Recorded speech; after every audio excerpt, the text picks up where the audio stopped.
Autopsia al cristianismo, capítulo 2. El contenido de este material pues es un poquito prolongado. Es un audio que demanda aproximadamente una hora para poder cubrir varias áreas y varios tópicos. El tema que estamos discutiendo es un tema complejo, por lo tanto pues requiere un poquito de tiempo. Asumo que quien esté viendo este estudio pues es una persona que le interesa lo que aquí vamos a explicar. En el capítulo 1 dijimos que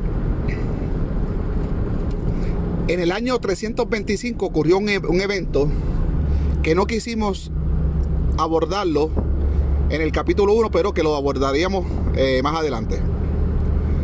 Pues este es el momento en que vamos a abordar ese escenario. Así que una vez más nos transportamos hacia la antigüedad, vamos paseando por el tiempo en retroceso y vamos a hacer un alto, vamos a hacer una parada en el año 325. En el año 325. En el año 325 ocurre algo. Y lo voy a explicar poco a poco. Para ese tiempo había ascendido al trono de Roma Constantino el Grande, el emperador Constantino el Grande. Constantino el Grande era un adorador a Mitra, como muchos otros romanos de aquel entonces. Mitra era una deidad solar que los romanos habían asimilado de Persia. Entonces, la mamá de Constantino, Helena, mejor conocida como Santa Helena, pues por razones que son vagamente conocidas, y bueno, habría que ver si hay algún historiador que nos dé esos detalles, pero bueno, pienso que no. Pero lo que se sabe es que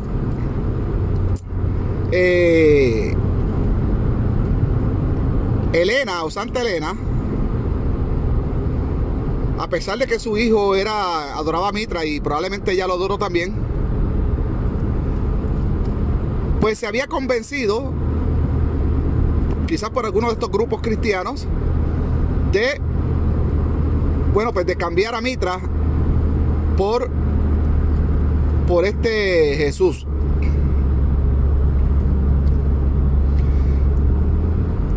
Como dijimos, para esta fecha del 325 había muchos cristianismos, había muchos cristianismos.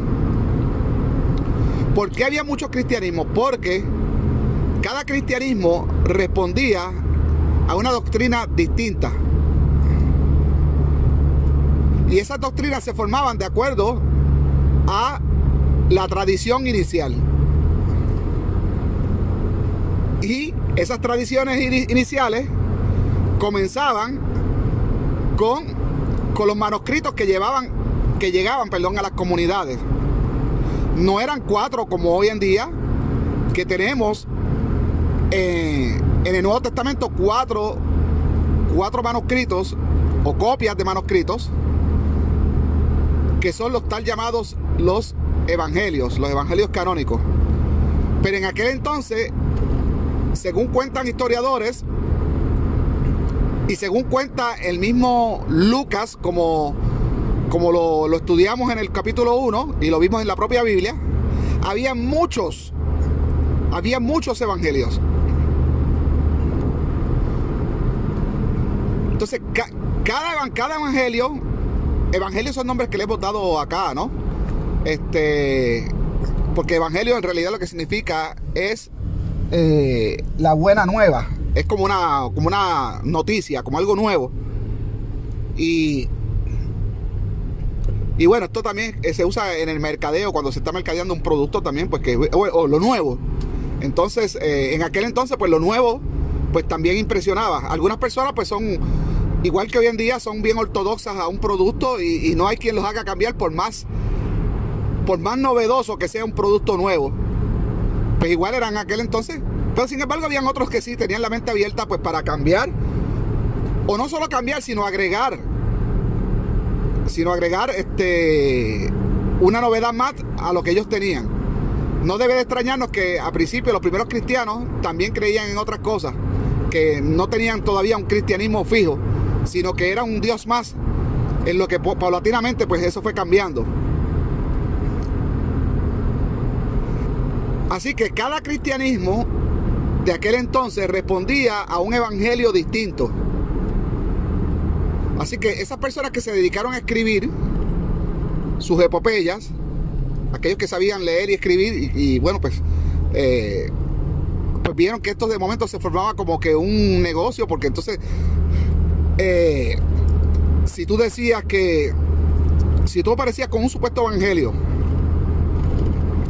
convencías a una comunidad de lo que decía ese evangelio, y si tú decías que tú venías de parte de los líderes,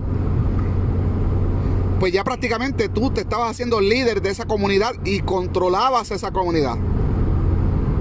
¿Me siguen? Muchas de estas comunidades no sabían ni leer y escribir, porque en aquel entonces había un nivel de analfabetismo tremendo. Eran muy pocas personas que sabían leer y escribir. O sea que estas personas iban a los anfiteatros, a las plazas, a los momentos donde se acumulaba personas, y se paraban allí a leer y a tratar, pues, de convencer a las personas de su nueva doctrina, de este nuevo negocio, de una nueva religión, de un nuevo Dios o un nuevo semidios. Ahora, también hablamos que para que esto tuviese efecto, y ya mismo volvemos al año 325 y a Santa Elena, dijimos que para que esto tuviese éxito, los autores tenían que competir con las creencias contemporáneas, con las creencias que habían en aquellos días. Miren, mis amados suscriptores, los que están viendo este estudio, los evangelios no fueron escritos ni para ti ni para mí. Escúchame bien. Los evangelios no fueron escritos ni para ti ni para mí, ni para que fueran leídos 2000 años después. Los evangelios fueron escritos para que fueran leídos por personas que sabían leer griego, porque primero que fueron escritos en griego koiné, y fueron escritos por comunidades específicas. Por ejemplo, una gran cantidad de académicos dice que probablemente el Evangelio de Mateo se escribió en Alejandría.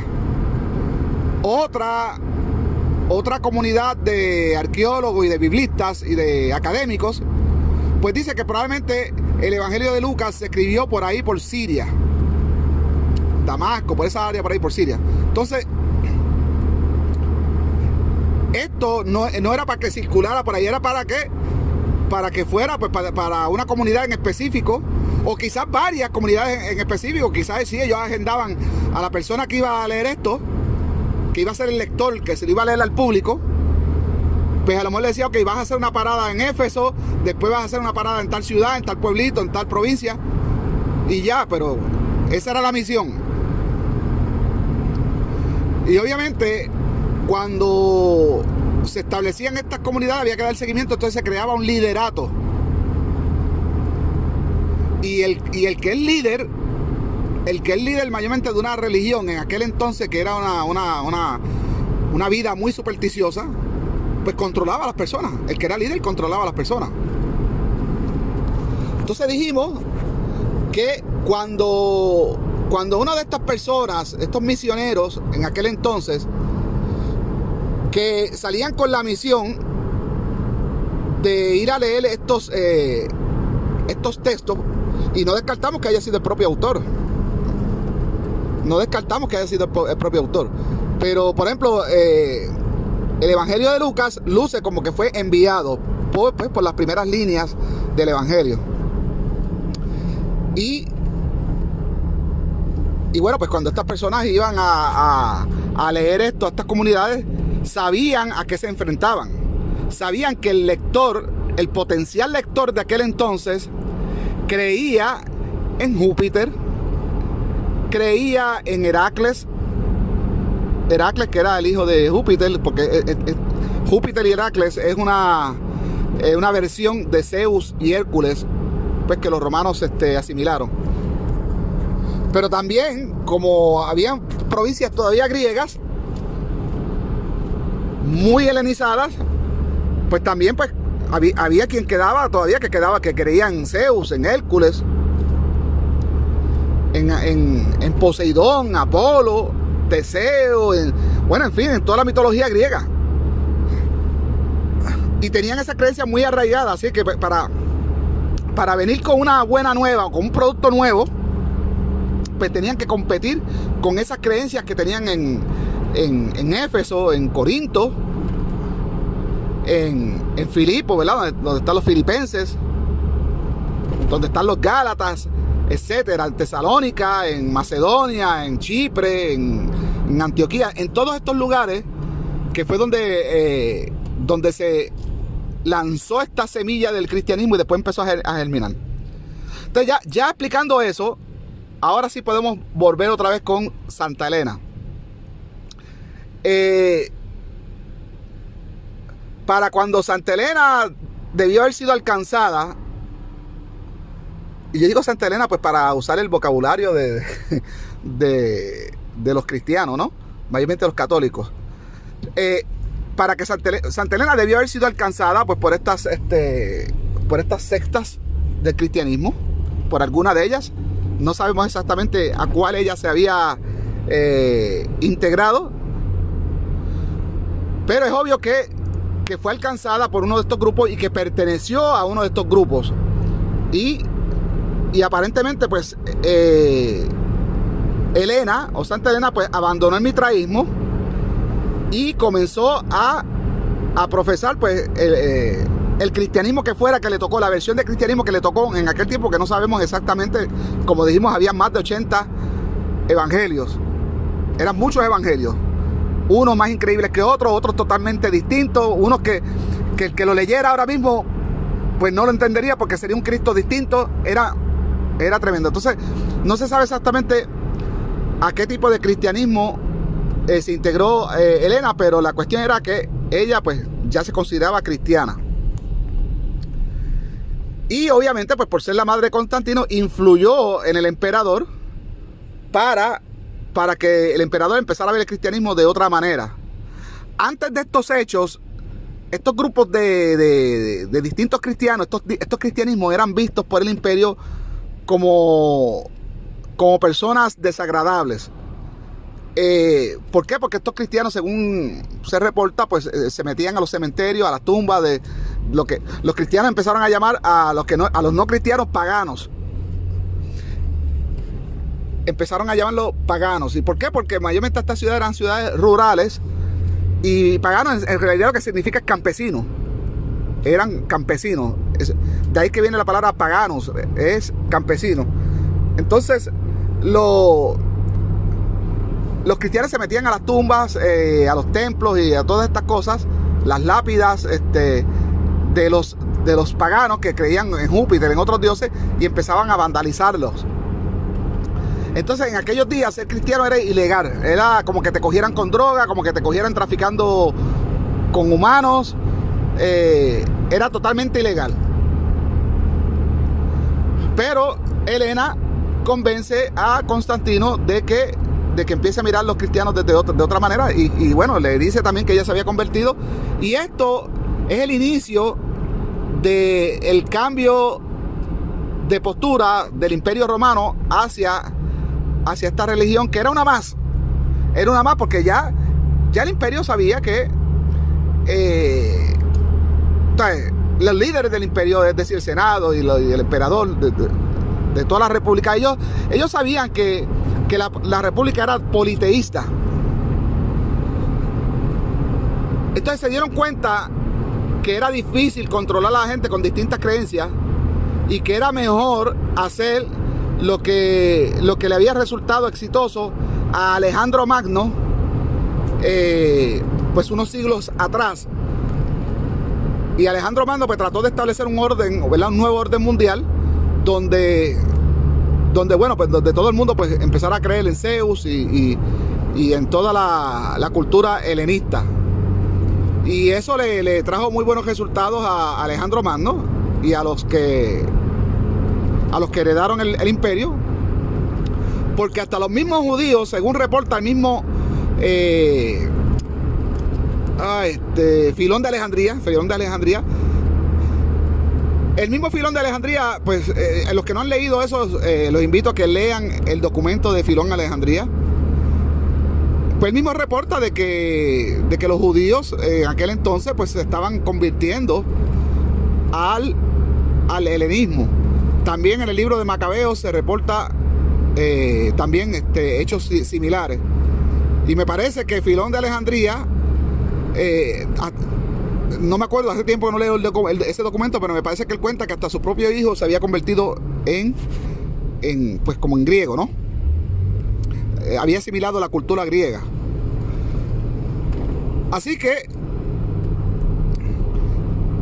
una vez Helena convence al máximo exponente del poder en Roma a que mirara al cristianismo de otra manera, envía a convertirlo, porque la madre lo que quería era convertir a su hijo. Pues las cosas empezaron a hacer un poquito mejor para los cristianos. Ahora bien, el emperador se dio cuenta que había muchos cristianismos y aparentemente no quería salir de su religión mitraica, es decir, de la creencia en Mitra.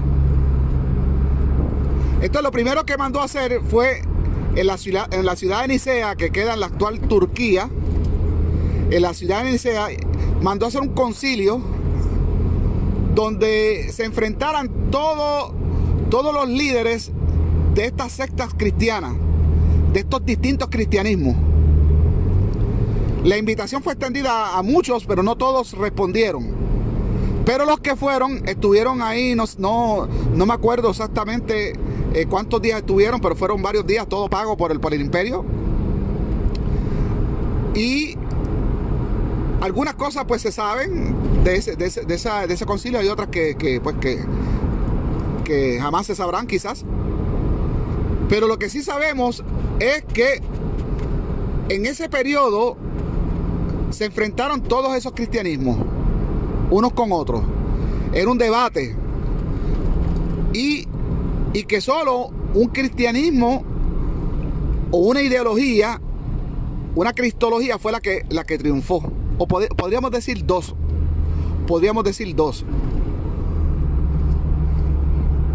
Una de ellas fue lo que conocemos como el cristianismo paulino. ¿Verdad? Los cristianos con la mentalidad de Pablo. Y la otra fue el cristianismo evangelical. El cristianismo evangelical, o también conocido como el cristianismo de Pedro, que de ahí que vienen esto de que Pedro era el primer papa y bla bla, que eso no es una vil mentira, eso no. Pero en fin, están esos dos cristianismos. Todo el resto de cristianismos fueron considerados herejías.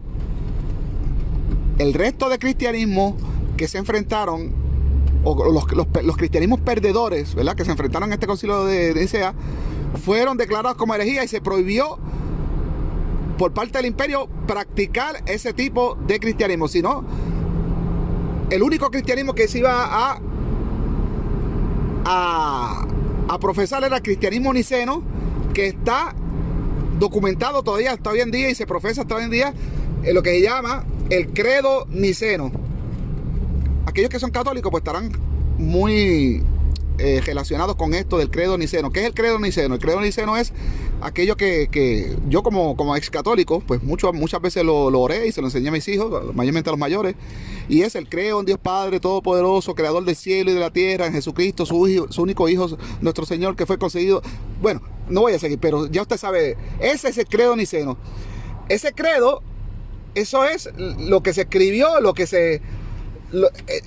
prácticamente ese es el himno del cristianismo. Esa es la receta original del cristianismo niceno. Apartarte de lo que dice ahí ese credo era ser un hereje y lo ibas a pagar con tu vida. Se había convertido en una ley en el imperio que desobedecer o practicar cualquier otra cosa que fuera, cualquier otro tipo de cristianismo que fuera ajeno al credo niceno, era considerado una herejía. Herejía era una, ¿cómo podríamos decir? Era un incumplimiento de la ley que era castigado so pena de muerte.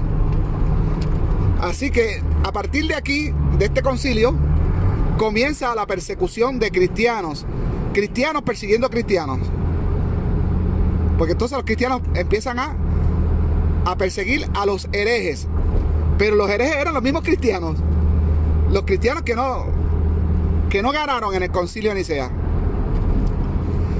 Ahora bien, ese cristianismo que venció es extraño, porque entre todos esos evangelios pues surgen unos que son estos 4 que todavía mucha gente no se explica por qué 4, por qué no fue uno nada más.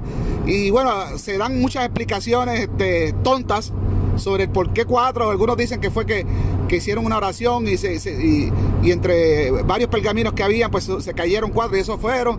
Otros dicen que era porque por la cuestión del norte, sur, este y oeste, entonces se cogieron 4. En fin, hay un montón de leyendas con el origen de estos 4 evangelios. Pero entre esas leyendas hay una que coge cada vez más popularidad, y es que algunas de ellas pudieran haber sido compuestas por orden del emperador Constantino para satisfacer la creencia de en Mitra. Suenan los nombres de los posibles autores como Eusebio de Cesarea, que es considerado el padre de la historia eclesiástica de la Iglesia Católica,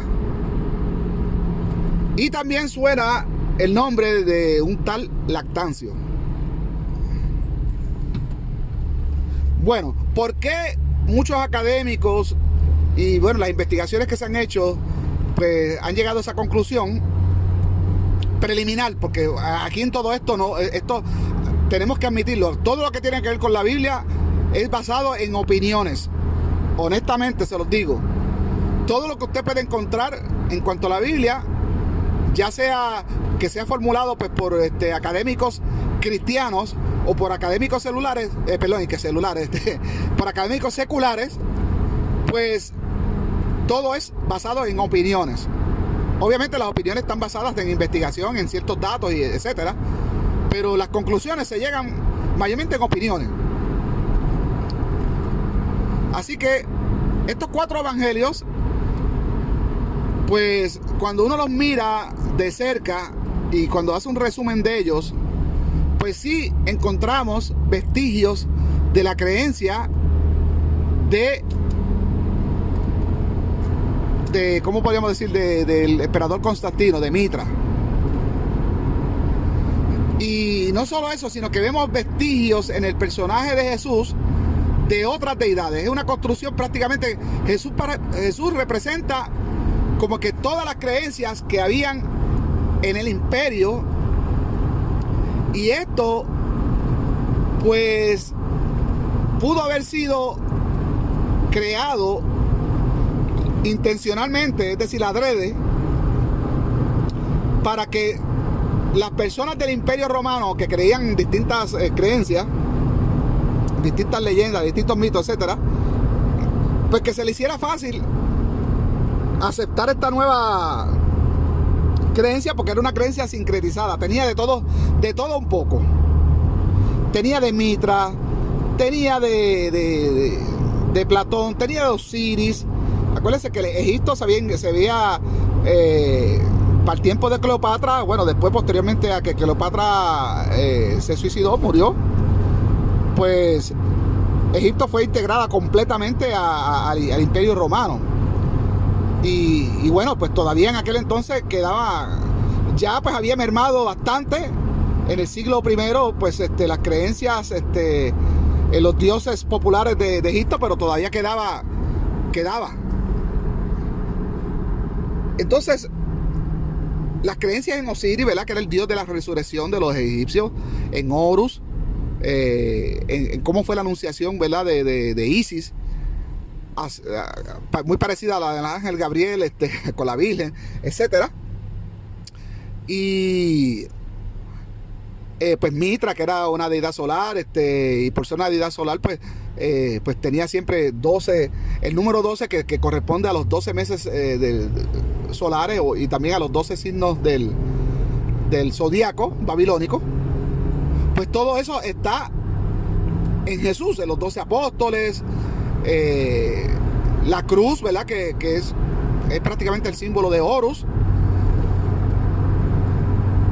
Es que en el personaje de Jesús vemos ¿verdad?, el dominio que tiene supuestamente con las aguas, que pues eso pues ya los grecorromanos pues tenían la creencia en Poseidón, y entonces pues tenían que crear un documento y tenían que crear una religión que fuera paralela a todas estas creencias para que pudiera ser aceptada. Pues yo les dije ahorita que los evangelios no eran escritos para usted, para mí. Para usted, para mí, que quizá me está viendo, que está entre las edades quizás entre los 35 a 65 años, nosotros somos adultos. Nosotros somos adultos. Y nosotros, si alguien nos dice que alguien caminó por encima del agua, que alguien resucitó, que alguien multiplicó y que los panes con solo una palabra más, eso nos cuesta creerlo. Nos cuesta creerlo porque en la realidad que nosotros vivimos como adultos, eso no existe en la realidad. Eso solo queda encapsulado en las letras de un libro. Eso solo se puede imaginar en la mente del lector cuando se conecta con el autor.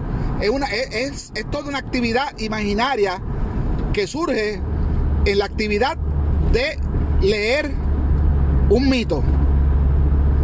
Pero es solo ahí donde puede pasar eso. Para nosotros los adultos, y usted que me está viendo, que aunque sea creyente, tiene que admitir que en la vida cotidiana, en la vida real, no existe ninguna persona que pueda caminar por encima del agua. No existen personas que resucitan, ni resucitan a otros, ni resucitan ellos.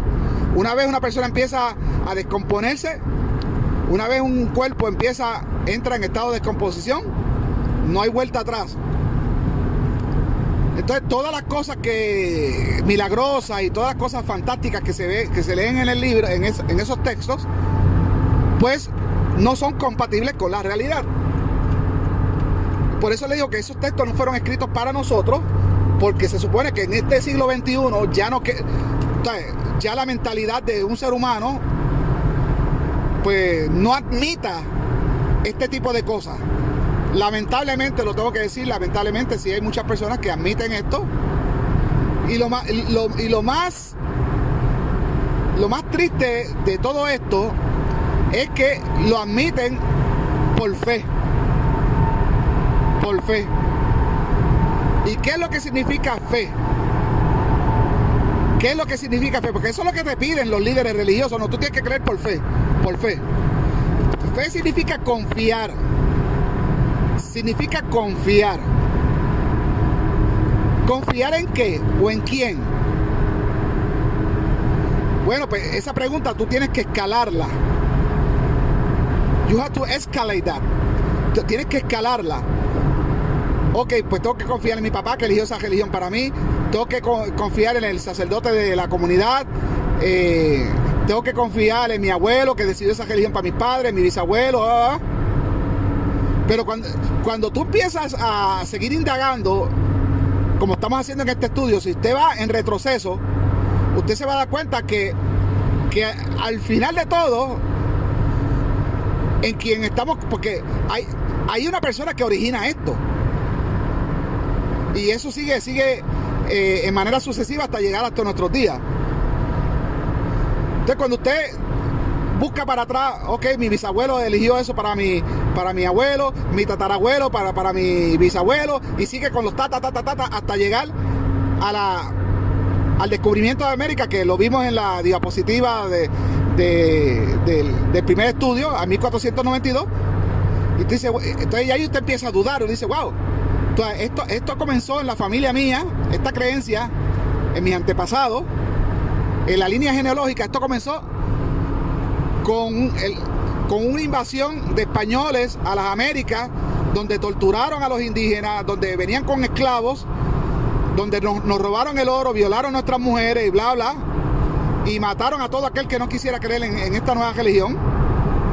Entonces ya se supone que uno como adulto empieza a dudar de en quiénes uno ha confiado para creer como uno cree en estas cosas. Sigue uno para atrás y para atrás y para atrás en el tiempo, y nos detenemos en este año 325, que es este concilio. Y cuando seguimos para atrás, ya llegamos al final, al origen, al Big Bang de la doctrina, y nos damos cuenta que todo se origina por un documento, por un manuscrito. Porque en realidad es manuscrito. La palabra manuscrito es que fue manus, que fue escrito con la mano y escrito. Se escribían por pergaminos, por papiros. Entonces nos damos cuenta, como dijimos en el primer estudio, y usted lo puede investigar, estos manuscritos fueron escritos por personas anónimas, por personas que no sabemos quiénes eran. Entonces llega el momento en que uno como adulto, uno tiene que preguntarse, entonces yo creo en todo esto.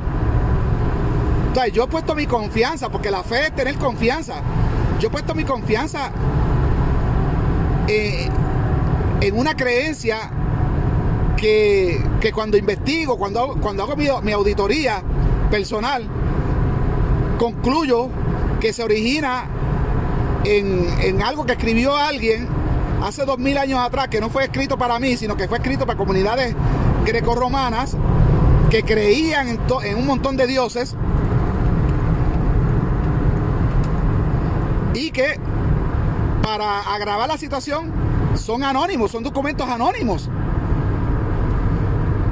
Entonces, ¿cómo es posible que después de una auditoría, después de saber todo esto, una persona pueda seguir creyendo? Miren, yo cuando hice mi auditoría, por eso yo le dije, hagan su asignación. Si no, yo les estoy ayudando con estos estudios. Cuando yo supe todas estas cosas de primera mano, cuando lo estudié, cuando hice mi auditoría personal, yo quedé perplejo e inmediatamente yo quité esa creencia de mi mente. Me costó. Y yo les hablé de mi depresión. Y a mí se me olvidó decirles que parte de mi depresión fue eso también.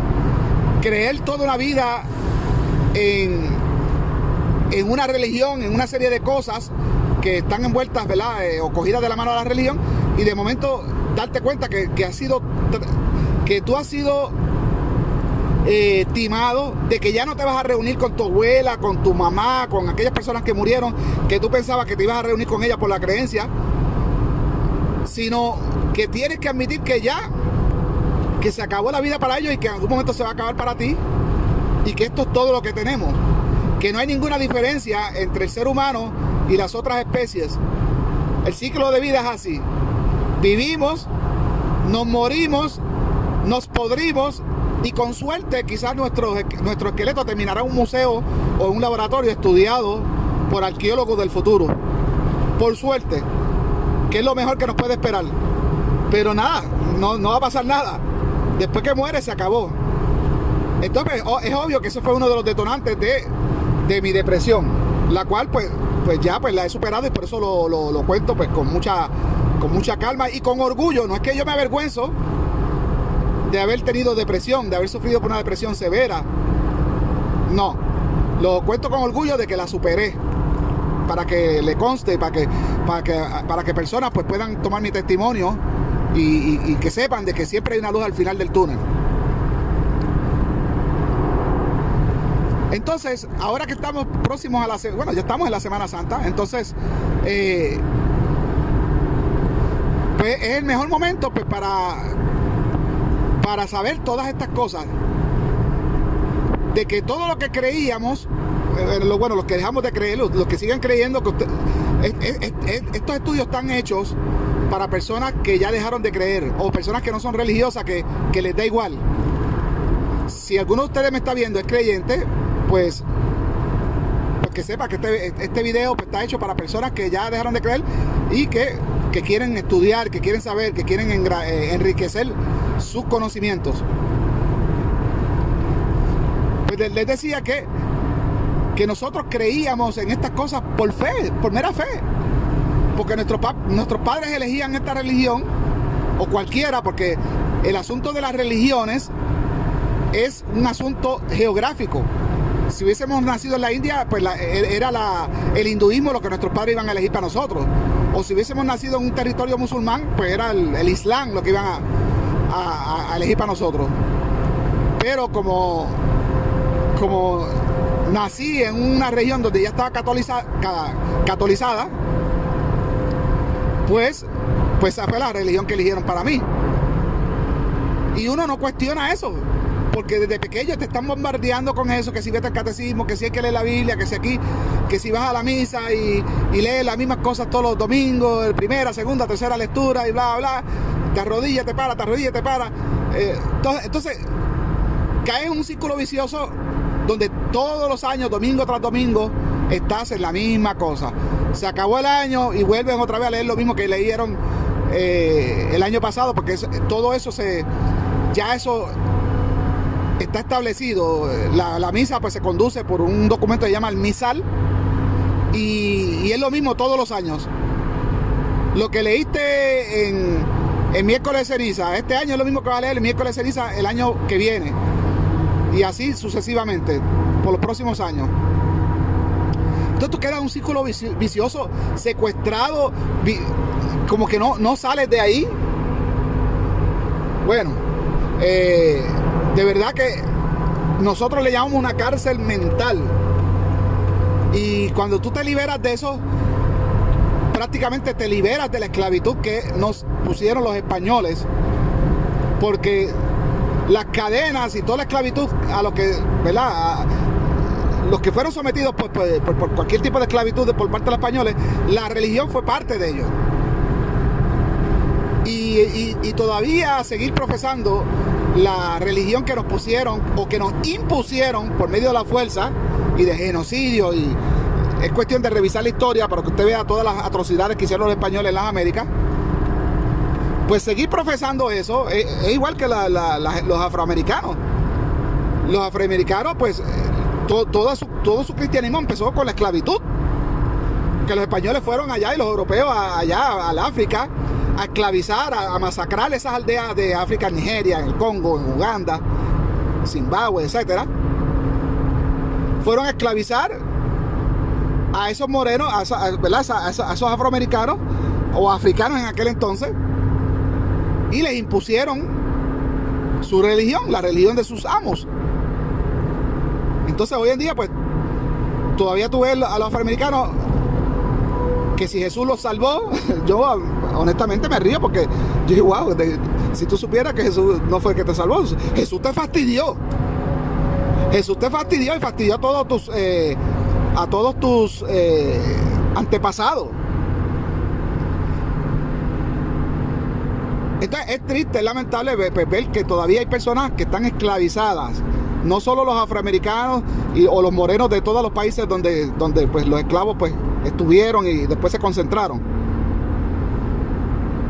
sino que también nosotros, la América hispana, que somos producto de esas invasiones españolas, pues seguimos esclavizados mentalmente con esas cadenas que nos pusieron los españoles, esas cadenas perpetuas que son la religión.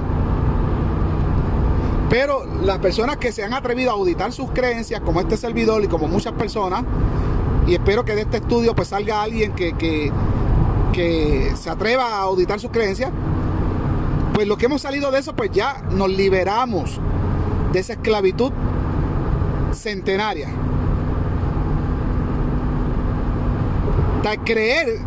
Creer algo por fe es lo más insensato, lo muy poco intelectual que se puede hacer. Mis amados amigos que me están viendo, mi consejo que le doy a ustedes, se lo doy a mis hijos y se lo daré a mis nietos si tengo la oportunidad de vivir. Eliminen la palabra creer si pueden de su vocabulario. Creer no funciona. Lo que funciona es saber. No admita ninguna creencia. Si usted cree algo, pues, bueno, usted tiene derecho a creer lo que usted quiera, pero déjelo en su mente, porque podemos creer. Yo creo que puede haber vida en otros planetas, pero eso es solo que lo creo. No tengo la evidencia de que eso sea así. Así que hasta que yo no lo sepa, pues no se convierte en una convicción. ¿Me entienden? Entonces creerle algo es pensar, tú sabes, puedes creer lo que quieras. Puedes creer que hay duendes ¿verdad?, en los países nórdicos. Puedes creer en cualquier cosa, ¿no? Pero una cosa es creerle, otra cosa es saberla, demostrarla. Entonces, si usted... muchas personas, cuando yo hago estos estudios, yo me río porque me preguntan: oye, José, dime de dónde... para yo creerte, para yo poder darte un poquito de crédito a lo que tú me estás diciendo, yo necesito que tú me digas de dónde sacas esa información, tu bibliografía, dime libros, dime los nombres de los autores, dime qué tan importantes son. Y yo a esa persona le respondo: yo te lo digo si tú me dices a mí quiénes, de dónde tú sacas tu creencia, quiénes lo escribieron. Y cuando me diga, no, Mateo, Marcos, Juan, Lucas, yo, pues, tú eres un disparatero que no sabe lo que estás diciendo, porque esos evangelios son anónimos. Probablemente la persona me diga, ¿cómo que anónimos? Yo, pero usted es cristiano y usted no conoce su religión. Porque mire, muchas de estas cosas que yo estoy explicando en este estudio y en el estudio anterior, yo estoy seguro que los cristianos no lo saben. ¿Por qué? Porque volvemos a lo mismo, creen por fe. Ellos no cuestionan su creencia, no cuestionan nada. Simplemente sus padres eligieron esa religión para ellos y ellos pues siguen la tradición de ir todos los domingos a misa o al culto, lo que sea, y allá le lavan el cerebro: ay, que Cristo nos salvó, que mi vida cambió con Cristo. Tu vida no cambió con ningún Cristo, tu vida cambió porque tú decidiste cambiarla. Si tú decidiste dejar de robar, si dejaste de pegarle a tu mujer, si dejaste de usar la droga, lo decidiste tú. Nada más. Igual yo he decidido muchas cosas a mi favor y no hay ningún Cristo que me ha ayudado, ni nada. Simplemente yo tomé la decisión, me llené de valentía. Yo solo puedo achacar a la creencia que yo quiera, pero fui yo el que lo decidí. Pero hay muchas personas que lo bueno se lo achacan a los dioses y lo malo, pues entonces y que a la suerte. No, mi gente. Muchos de los cristianos no saben, no conocen nada de su religión, no conocen la historia de la iglesia, no conocen nada, simplemente son cristianos y ya. Y por eso en muchos foros de ateísmo, pues lo decimos, que los otros ateos sabemos más de cristianismo, de la Biblia y de todo que los mismos cristianos, los mismos judíos, etcétera. Porque creer, eso es como que yo venga y le diga a usted: mire, bueno, voy a asumir que tú te llamas María, tú que me estás escuchando, o que te llamas Juan, y yo te digo: mira María, mira Juan, ¿me puedes creer que yo tengo un dinosaurio metido en el garaje, en la cochera? Detrás de esa puerta de esa cochera yo tengo un dinosaurio. Se supone que tú como adulto ya te empieces a rascar la cabeza y diga: no me... Dinosaurio, los dinosaurios no existen. bueno, por lo menos no en este momento. Se supone que tu mente empiece a cuestionar lo que yo te estoy diciendo. Y lo más seguro me pidas que yo te enseñe, que yo abra la puerta de la cochera para enseñarte el dinosaurio. Sí, lo más seguro es que vengas y me exijas. Me dice, yo te creo si abres la cochera y me enseñas el dinosaurio. Pues se supone que con esa misma suspicacia, con esas mismas dudas que me cuestionas a mí lo que yo te estoy diciendo, que tengo un dinosaurio en el garaje, pues se supone que tú también hagas eso mismo con cualquier persona que te hable de Jesús, ya sea tu padre, tu abuelo, quien sea. Ah, que Dios hizo esto, enséñame evidencia. Que Dios existe, enséñame evidencia. No, que la Biblia lo dice, la Biblia es palabra de Dios. Pero ¿cómo tú dices que la Biblia es palabra de Dios? No, la Biblia es la Biblia es palabra de Dios porque la Biblia dice que es palabra de Dios. O sea, que la misma Biblia dice que es palabra de Dios. No me jodas. De verdad, no. Entonces,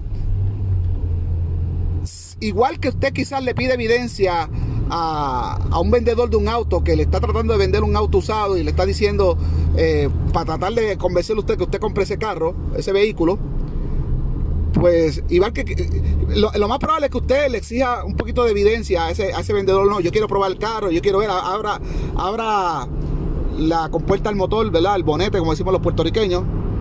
Yo quiero ver el motor, quiero ver si liquea, quiero esto, lo otro. Pues igual que usted hace eso, pues debería de aplicar esa misma metodología de corroborar información, pues con su religión. Pero la mayoría de las personas, la mayoría de los creyentes no hacen eso. Lo único que no se atreven a cuestionar es su creencia.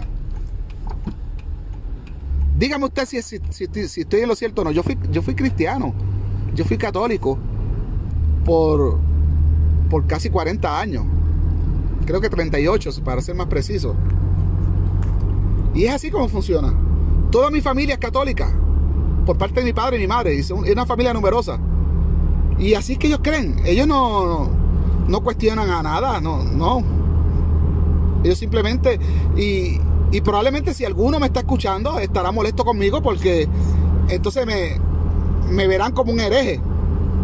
Y si estuviésemos en la época de la Inquisición, donde muchas personas denunciaron a sus propias familias para que se los llevaran a la corte de la Inquisición, y bueno, ya sabemos que muchos de ellos pues tuvieron un final trágico, pues si pudieran hacerlo lo harían en estos momentos, porque se molestan en que yo hable mal de la creencia ¿verdad? de nuestros ancestros como familia, ¿verdad? De los Dávila, que es o los Guzmán, por parte de mi mamá. Pues ellos les molesta porque les digo una cosa, de toda mi familia, que es numerosa, el único que sabe todas estas cosas y que las habla abiertamente y que las puede explicar, pues soy yo, porque los demás son simplemente creyentes. ¿Sí? No saben estas cosas. Y mi pregunta es, si las supieran, ¿les cambiaría su manera de creer o seguirían insistiendo en creer en algo que no tiene sentido? A este punto de este estudio, tú que me estás viendo, que te colaste en este estudio, que yo advertí que era solo para no creyentes o para personas que no son religiosos. Tú que eres creyente y te atreviste a ver este estudio. ¿Este estudio ha cambiado tu manera de pensar? ¿Este estudio te ha puesto en tu mente la misión de investigar más, a ver si lo que yo digo es cierto? ¿O simplemente no quieres, no te interesa corroborar todo lo que estoy enseñando aquí y simplemente estás hablando de que soy un hereje, hablando un montón de cosas de mí?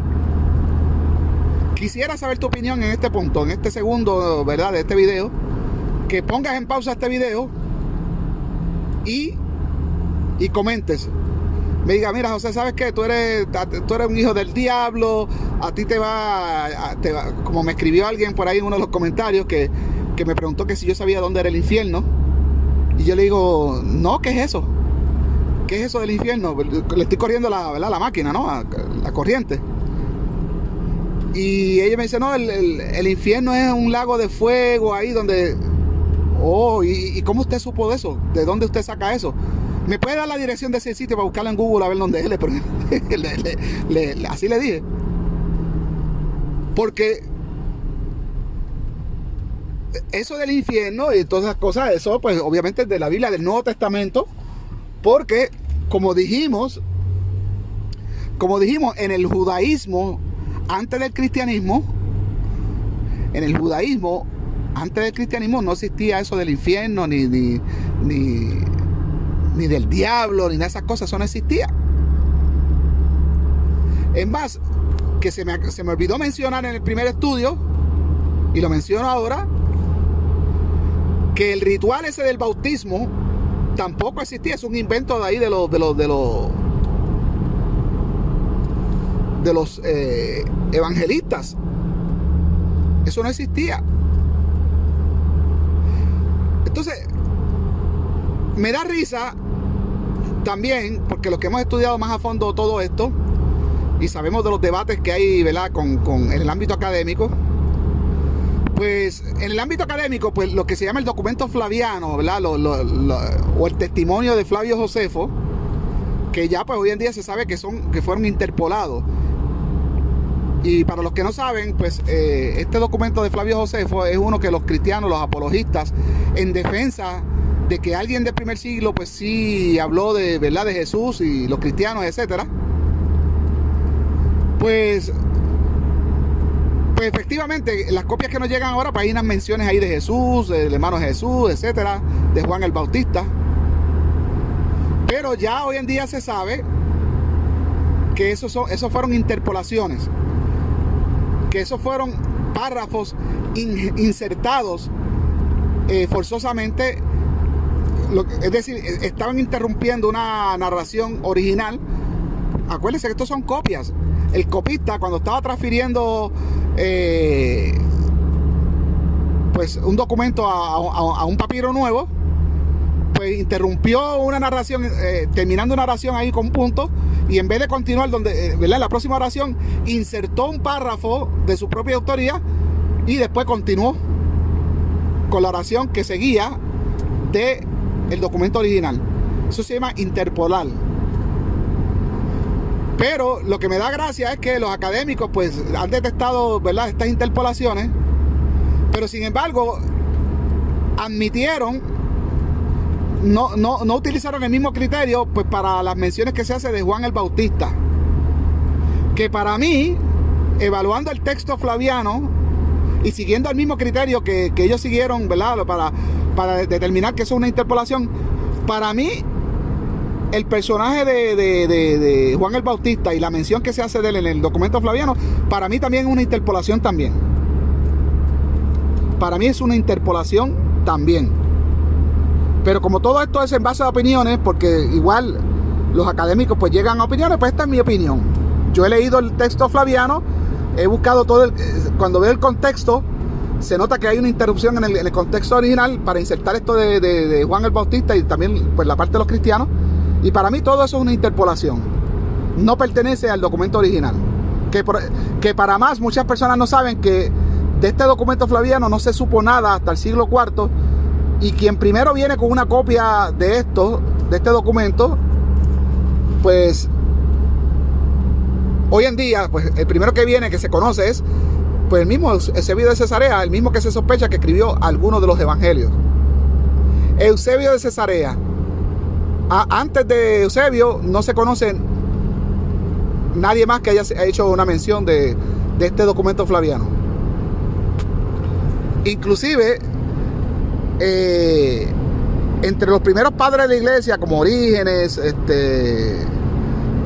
San Jerónimo y muchos más, aparentemente pues también había un debate sobre la existencia de Jesús o no, y no mencionan el documento flaviano, que hubiese sido ideal si ellos supieran de que ese documento existía, así interpolado tal como está, pues hubiese sido ideal de que lo trajeran a la discusión, pero no lo mencionan. Así que una vez más, mi gente, en este punto pues se supone que por gravedad usted pues esté perturbado, si usted es un creyente, porque esto es mucha información pues para asimilar. Si ustedes vieron en la diapositiva donde puse la línea del tiempo, si ven a la extrema izquierda, pues yo puse el Big Bang del judaísmo. El Big Bang del judaísmo. ¿Y por qué puse eso? Yo puse eso porque entre esa fecha donde puse el Big Bang del judaísmo y el 325 donde ocurre el concilio de Nicea, que a partir de ahí entonces que empieza el cristianismo como tal, porque no existe un solo historiador fuera de la Biblia que hable de cristianos en el primer siglo, de Jesús en el primer siglo. Aparentemente ni Jesús ni los cristianos existieron en el primer siglo, ni los apóstoles. No hay nadie más que hable de eso en el primer siglo. Así que eso también tenemos que establecerlo. Todo lo que sabemos de Jesús y los cristianos, etcétera, es por la propia Biblia. Fuera de eso, no. Después hay unos documentos posteriores que los mencioné en el primer video, que si Tácito, que si Plinio el Joven, pero estos documentos también son dudosos y son posteriores. Pero en el primer siglo, nada. Todo lo que hablan los historiadores es de la historia real que estaba viviendo Judea, y donde los cristianos no estaban incluidos, ni se menciona a ellos, ni nada. Y es que ni siquiera encajan en el contexto que estaban viviendo los judíos en el primer siglo. Pero, pues sabemos que después del año 325, entonces que empieza lo que llamamos el éxito glamoroso del cristianismo. A partir de ahí empieza, como mucha gente no sabe, pero miren cómo fue el inicio del cristianismo. El cristianismo se vuelve la religión oficial del imperio por decreto de Constantino. Entonces, si las demás religiones poco a poco empiezan a ser desplazadas, entonces se empiezan a convertir las demás creencias en creencias ilegales, y el cristianismo, pues por la influencia de Santa Elena, pues se convierte en la religión oficial del imperio. Pues es obvio que tiene que progresar, porque la gente no tiene otra opción. Estamos hablando de que se convierte por decreto imperial la religión oficial del imperio. Pues se obliga a todo el imperio, todo lo que era el imperio romano, que se extendía hasta España. Como dijimos, España en aquel entonces se llama Hispania, con H al principio. Entonces pues ya, ahí comienza el éxito del cristianismo, por decreto imperial. So pena de muerte si te cogían profesando alguna otra cosa. Y ese poder siguió aumentando aún después de la caída del Imperio Romano, como hemos podido ver en la historia. Ese es el éxito del cristianismo. No hay nada más. Entonces dijimos dije hace un momento que yo puse al final de la línea del tiempo, a la izquierda, bien antiguo, el Big Bang del judaísmo. ¿Por qué puse eso? Porque aquí ocurre una situación similar al concilio de Nicea. Aquí ocurre algo inicial. Aquí, por eso se llama Big Bang. Algo inicia aquí. Cuando rastreamos el judaísmo, vemos, y esto lo narra la propia Biblia, narra esto, está en la Biblia, en Nehemías 8 y en Esdras, mayormente del 7, capítulo, ¿verdad? Capítulo 10, mayormente, de versículos del 7 al 9, por ahí. Pero ahí lo que nos narra es que los judíos habían venido de Babilonia, de un exilio que hubo, y no los judíos, sino la élite, porque no fueron todos. la élite, las personas cultas habían sido exiliadas por Nabucodonosor en Babilonia. Los judíos campesinos siempre se mantuvieron ahí en Judea. Y ahí hubo un concilio también, un concilio en Jerusalén, cuando el rey Ciro de Persia permite que los judíos regresen, esta élite de la que le hablo, que regrese a Jerusalén. Pues ahí ocurre una asamblea donde se adoctrina a los judíos. Porque si vemos por el propio libro de Nehemías, aparentemente ningún judío sabía de la ley mosaica, ni de Moisés, ni nada. Y eso, pues, pues hubo que haber una asamblea para leerles los textos. Y ahí hubieron las conversiones. Entonces, pues, eso pues es extraño, ¿no? Que ningún judío... el mismo libro de Nehemías dice que aproximadamente 46,000 judíos regresaron de Babilonia. Eran todos varones que regresaron. Y sumado a los que nunca fueron deportados, pues es extraño que nadie supiera de Jehová, de Yahvé, de Moisés, ni la ley mosaica, ni nada. Y que nadie, si de verdad existía un culto a Yahvé o Jehová antes del esto de Babilonia, que nadie más tuviese textos, manuscritos, ni nada. Simplemente aparece Nehemías y Esdras con estos rollos, se los leen al pueblo. Y ahí empiezan las conversiones a medias, porque después Nehemías regresa a Babilonia y supuestamente dejaron el culto a Jehová instituido, pero se desinfló y la gente empezó otra vez normal a su vida. No hubo devoción, y tiene que Nehemías regresar, y cuando ve todo lo que estaba pasando, pues emplea hasta la fuerza, porque lo dice por ahí en Nehemías 13:25. Así que el mismo judaísmo pues comienza, por eso se llama el Big Bang del judaísmo, comienza aquí.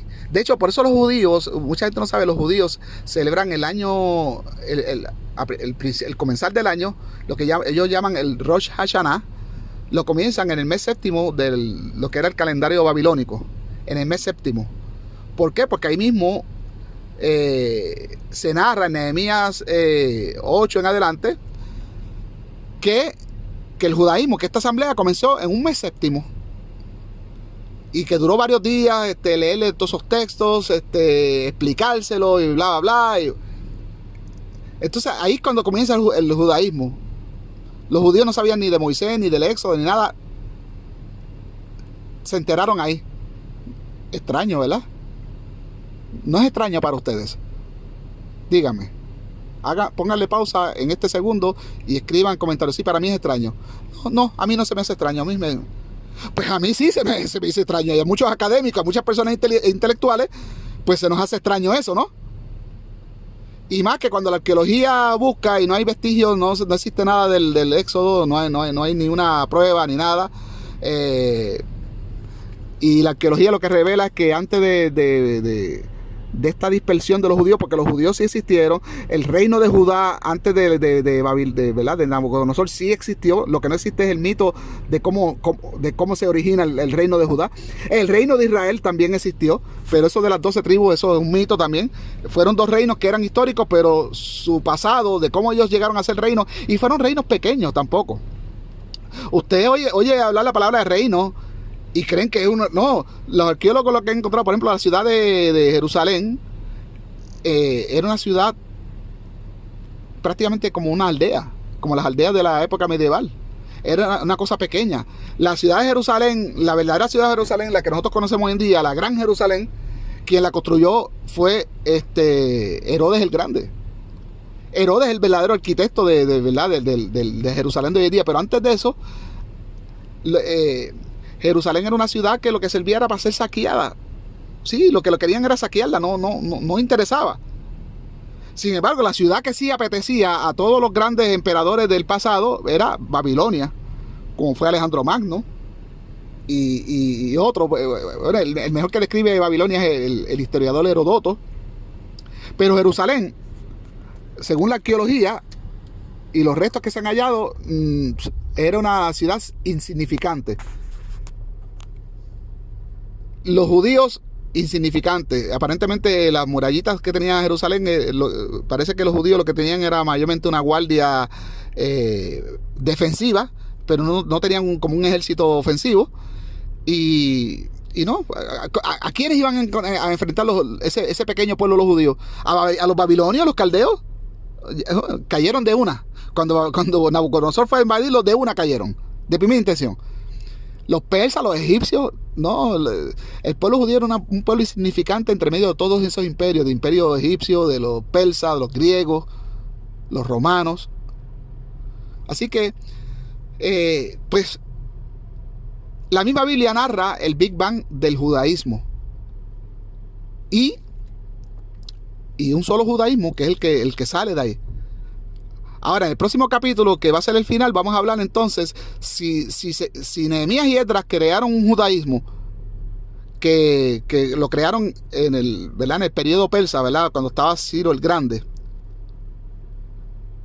Entonces, ¿dónde es que salen todos estos judaísmos? Que si los fariseos, que si los saduceos, que si los esenios, que si los galileos, los samaritanos. Eso lo voy a hacer en el video, capítulo número 3, que va a ser el final. Pero les voy a dar un la por si acaso pasa algo que nunca termine de hacer este estudio. Les voy a dar un anticipo. Esa división entre los judíos, la aparición de la sinagoga, porque eso no existía. Para los judíos el templo era el único lugar sagrado. Todo esto ocurre cuando los griegos, cuando Alejandro Magno le gana a Darío, ¿verdad? Cuando cae el imperio persa, en la caída del imperio persa, cuando los griegos se hacen del imperio, y obviamente pues los judíos pasan a manos de manos de los persas a los griegos, perdón, ese es el periodo donde comienza la división. Ese es el periodo donde comienza donde nace la sinagoga, donde los judíos se ven impresionados cómo los griegos adoraban a Zeus en todas las provincias y a otros dioses. Y dicen, ¿por qué no hacemos esto mismo con Jehová? Eso está yendo solo a Jerusalén.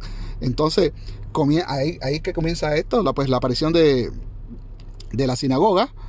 Y ahí es que comienzan las ideologías. Los saduceos, a pesar de ser los más criminalizados en la Biblia, los saduceos era la secta que más, o podríamos decir, quienes guardaban la originalidad del judaísmo de Nehemías y Esdras. Los saduceos, que obviamente no creían ni en la resurrección, ni en ángeles, ni en los profetas, ni nada. ¿Por qué? Porque de verdad que eso no existía.